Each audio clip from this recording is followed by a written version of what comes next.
Hi, Paul from Strung Too Tight. Hello, Stephen here. And we are off to do another little podcast today. Probably a little bit, hopefully, controversial one. We like it when we get a little bit sort of, get in there. Come on, my son. Get in there. Okay, so where do we start? I've got the giggles today. Well, we started on the last one we were giggling, so we can do it. We can do it. Get in there. Right, okay. The Kournikova effect. Yeah, Kournikova effect. Explain. Explain. Or do you want me to do it? No, well, do you want me? Or... This is where tennis players, male or female, break into the game, they achieve a very good level, and then before you know it, the modelling contracts start coming along, the D&G offers, the Gucci, if anybody wants to send me anything, that's fine. I'm a big fan. The Under Armour deals and Adidas deals. I mean, every time I'm wearing Adidas, yeah. And Adidas and Under Armour go to my size, by the way. Really? Yeah, they have XXX. What shoe size are you? I'm size in European or English? I certainly know English. Okay, I'm 14. 9. Yeah. So, for yourself. Anyway, Kournikova effect. So yeah, the Kournikova effect is, I mean, it's simple. Kournikova based her career on her looks, on how beautiful she was. She was an exceptional doubles player, former world #1 doubles player. Yep. I think she won Grand Slams in doubles, in fact. With Hingis probably carrying her, but you know, who was also quite fit. But basically, the way of getting the income becomes more important off the court than on the court. And this is why Maria Sharapova took drugs. Allegedly. Well, no, not allegedly, she got caught, didn't she? Yeah, no, but unknowingly. Okay, so the reason why this topic is coming up is because of multiple situations right now which we believe need to be brought to the table. I'll start the ball rolling. Possibly the most beautiful woman on the tour right now, Eugenie Bouchard. Yeah, obviously a few years ago progressed through quite nicely. Wimbledon finalist. Wimbledon junior winner. What's her current ranking?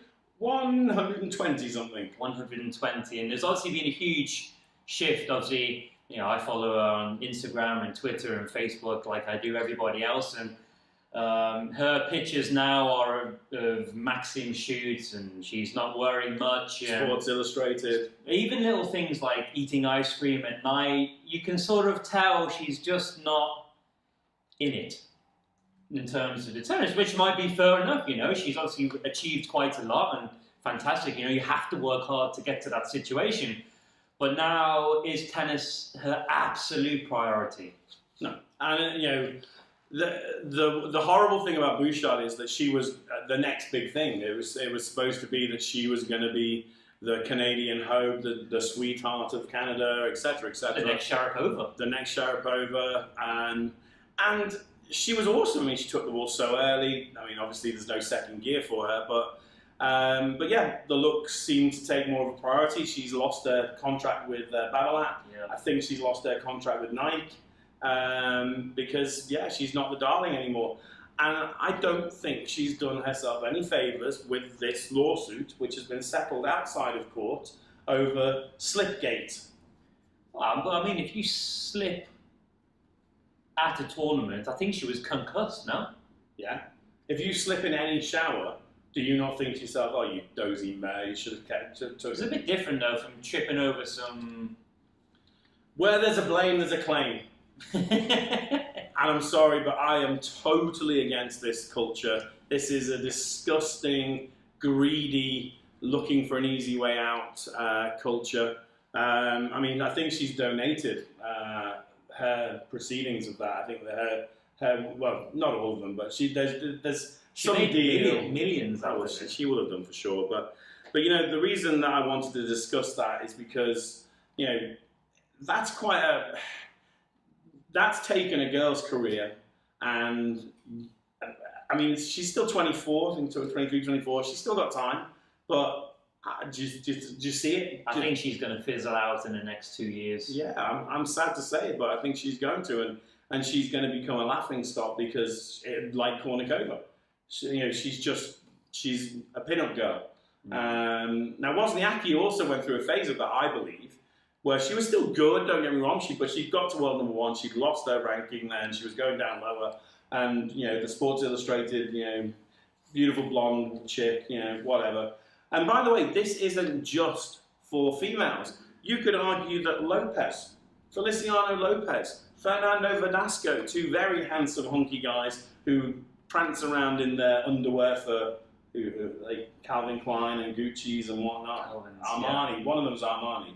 So it's not just kept for the girls; it's for the boys as well. And I've spoken about Lopez, funnily enough, on Dubai Eye. I spoke about it because at the end of the day, he decided, well, I can stay top 30, regular in the top 30, not really push for any slams or anything, win a few tournaments here and there, make millions out of my assets. Is my next question: Is there anything wrong with it?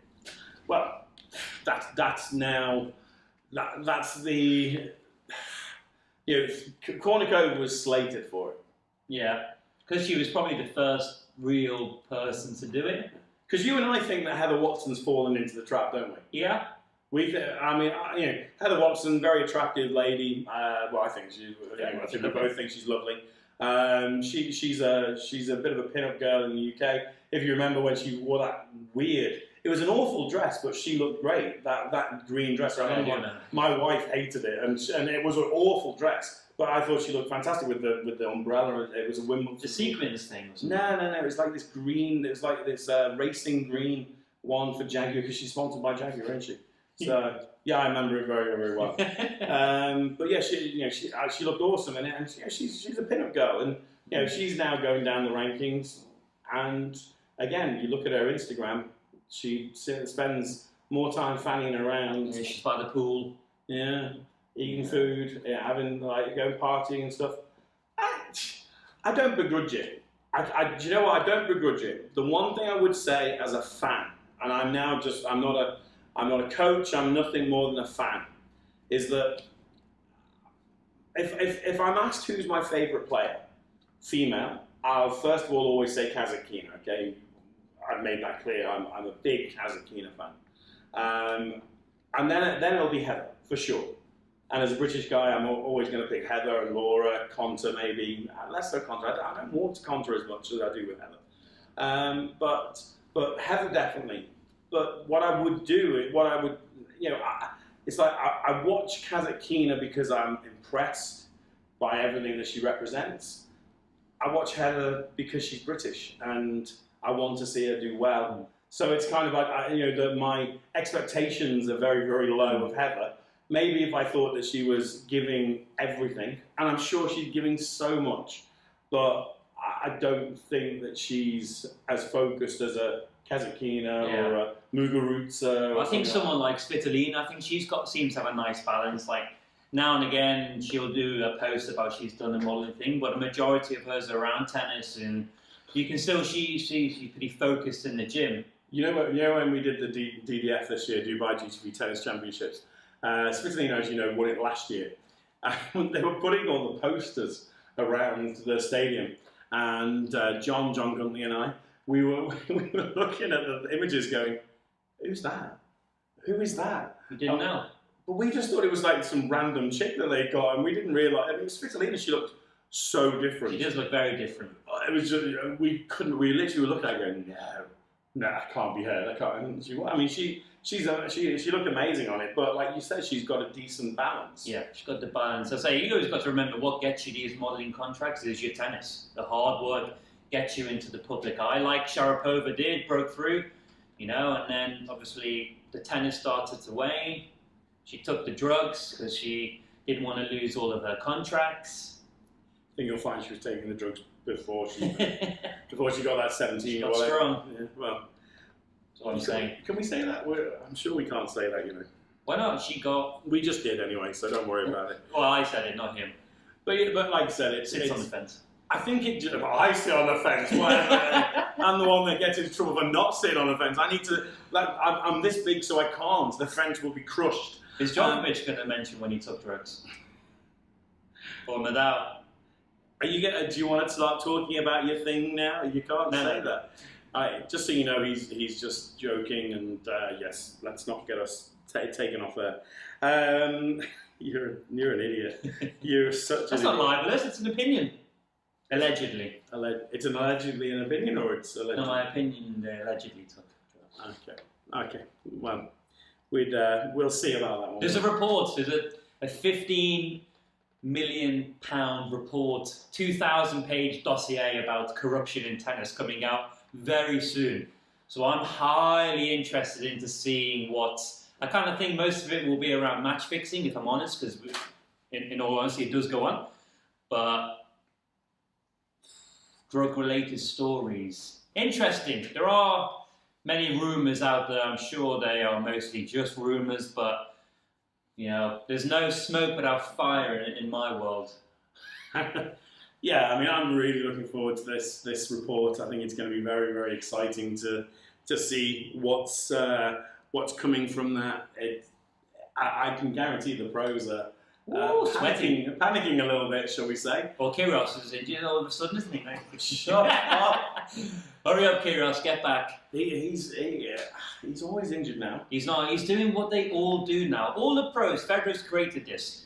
They are getting injuries to go and practice on their favourite service. Nadal could have easily played Miami and Indian Wells. I know that for a fact. He went to go and practice on the clay. And look at him, he's unbelievable. Kyrgios' elbow is not that bad. He just knows clay court tennis is not his service whatsoever. So why go and rest up, start practicing on grass, and then when it comes to the grassies, and off you go. Well, he lost to Karlovic, didn't he? I mean, that clay court specialist that is Karlovic. So these players now, they're being sneaky in terms of these little 6-week injuries they seem to be getting.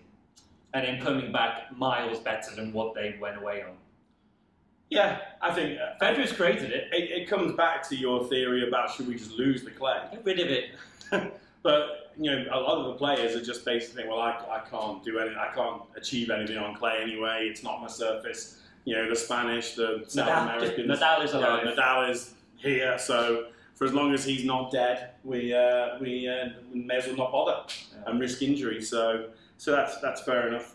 Then on that sort of that dossier, that report that's coming out, we have another incident in Monte Carlo, which looks like it could turn ugly. At the moment, it's not, but it could. Well, let's see what happens with the Kournikis, Thanasi Kournikis from Australia, that Greek Australian. He had the fall. I don't know if you saw it on YouTube or anything. I've just shown Steve it, and it's bad. It's quite an uncomfortable fall. There's talk that he's broken a bone in his knee or something like that around his knee. Because he was on crutches afterwards. So whether or not that was just precautionary or what, you don't know. But that he fell over. If you haven't seen it, where the line judges sit, he was far back. He was recovering for a backhand, and he jumped as he hit this backhand and landed on one of the I think like Toblerone. Yeah, like sponge Toblerone. Fell, landed on his left knee in particular, and it looked uncomfortable. If that was Bouchard, then it would be in court right now. In fact, I'm worried that we're going to be in court just for making the comments about. So, love you, Bouchard. It's hard though because I guess it's a bad fall, but who's at fault? I mean, Kournikis is miles back. You've got to have some kind of hoarding there because it's where the lines people sit. So it's a tricky one. So I don't think there is any blame, to be honest, but. If Kournikis has got a bit of a bad injury, he's going to lose out on appearance fees, sponsorship money, tournament funds. Well, you can go and model for some underwear now. Why not? Or crutches, if there's any crutch companies out there. Maybe we can get carbon fibre crutches. There's a company that creates. Just put the tennis racket on the end of the crutch. Yeah. Yeah. Why not? Strung too silly. Strung too stupid.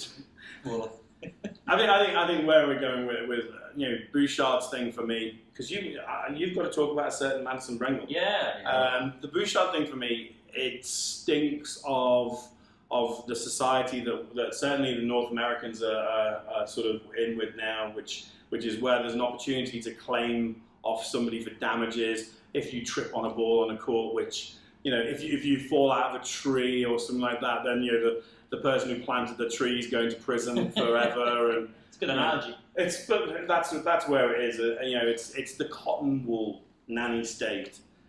Although, so yeah, I'm not having a dig at somebody, by the way. I've just realised that somebody will think I'm having a dig at her. I'm not having a dig at her because it's nothing to do with that. I know who he's talking about. He told me earlier. Did I? I'm not going to name it. Okay, just do that now. No! It is. Okay, but on a more serious... though. There you go. Jeez, narrow it down, there's so many. On a more serious note, I don't know if you've noticed in the stories, in the news, Madison Brengle is suing the ITF and WTA. So it's quite bad, actually. So she has a severe reaction to needles. Severe reaction. Obviously, the WTA and ITF have probably not taken this aboard and carried on. So when she's having drugs tests, obviously if you get to a quarter-final of a tournament, you get drug tested from there on till the end. She's always protested that she can't have needles, and it's actually gotten to the point where she has lost actually some movement and mobility in her hand, in her tennis-playing hand and arm. That's quite a serious injury. Claim? No. Well, there's two ways I'm looking at this, because I'm trying to think, okay, so the WTA, ITF should find another way of doing this, because there are things you can do to get around it, I'm sure. But also I'm thinking, Madison Brengle, if this is happening, don't let it happen. Let it blow out of proportion where they're going to fail you at drugs test, and at least bring the subject up, because you're going to have the public on your side. If I'm going to lose function and movement in my tennis playing hand, I am not going to allow that certain thing to happen. So I'm kind of feeling like the WTA and ITF should take this on board, but then Maddie Brengle, she's a professional, been around for quite a number of years. Don't let it happen. And she's trying to sue them for, I'm sure it's upwards of $7 million US dollars. $7 million US dollars. So she's got quite a serious injury, but why have you let it get to a certain point where it's going to affect your career, and not just that, your life beyond tennis? Because remember, once you finish tennis, there are other things out there. I just think it's, that's going to be that's going to be an interesting lawsuit. Well, there's some lawyers over in the States who are making a lot of money out of this as well. The one with Bouchard, by the way, he or she, I don't know if it was male or female, claimed that Bouchard was going to win, had a really good chance of winning the tournament. Oh, really? When she was out, it was the 4th round match, that she'd beaten Serena, which she had, but it was in an exhibition match in the Hopman Cup. But lawyers are great, aren't they? So they know how to twist and manipulate things. So I'm sure she'll get something out of it. She's going to get, if Bouchard can win concussion, then Brengler's going to win for slipping in the shower. Do you remember when footballers have done that? I've heard all the stories. Yeah, like David James, didn't he slip or something in the shower or something? But I've never slipped in the shower. Basically, sitting next to you, I don't think you've ever had a shower. And by the way, when he's talking about losing feeling in her hand, I've never like it would make a difference if you lost feeling in your hand. You're crap. His hands are magic. Really? Okay, magic, but certainly not with tennis. So yeah, there we go, guys. Just quickly going to mention that my very good friend, Mr. Gregory Howe, has created a book. It's called Chasing Points. It's a year in the life of a guy who decided at 30, 31 that he was 34. No, was it 34? I don't know. I didn't read it, but he's a friend. He's my friend. Yeah, I know. But I think it's going to be a fascinating insight to. I mean, he went to some very strange and deep and dark places to try and get some points for the ATP Tour. He was desperate to become a pro, and he spent a year. He took a year out from work. I think maybe 2 years out from work, and he's written a book. So Google Gregory Howe Great guy. He's really nice guy. Great tennis player as well. I think obviously. it's be a good insight to actually how tough it is out there. It's not all sunshine and luxury traveling with friends. It's a tough journey by yourself most of the time. Cockroach-infested rooms. Cockroach-infested rooms, no AC, playing where you need to have jabs before you go into the country, and Dodgy food. It's a very real book. You get a lot of tennis books which I've read, and I don't think they paint the true picture. Whereas this one is, it's honest, it's from the heart. So I think, great read. It's out on Amazon, I believe, this week. Anyone who's looking to just have a bit of a nice read, Greg's a great guy, as I mentioned. So I wish you all the best, Gregory Howe, for that. I'll certainly be reading it, and so will you. I'll have a read it. Right, I think we're done for today, Steve. I think we've covered enough. Thanks so much. Please comment. We're going a lot more live on Instagram. He says, I say. And also, we're going to do a live feed on Facebook as well. I don't know when we're going to do that one, but so thank you very much for paying any attention to what we talk about. I enjoyed it. Although sitting next to him with a disgusting breath and stuff is vile. Thank you to my wife, my little Colombian angel behind the camera, who literally does everything while Steve fannies around and does nothing and disappears for 5 days. I don't disappear. Thank you to my partner Letitia, because you have to put up with me. We'll give her a shout out. I want to throw her in as well. Does Letitia contribute to this, does she? Yeah. She keeps me happy and in the zone. Oh my God. Okay, thanks to It's hard work keeping Letitia, if there's any chance that you could just stab him in the night and just end it so I can do this alone. I think that's probably most nights probably have that thought. I wish you would. I really wish you would. He loves me, really. Yeah. Come on. Get off me. Alright guys, good luck to everybody who's playing over next week. Take care. Bye.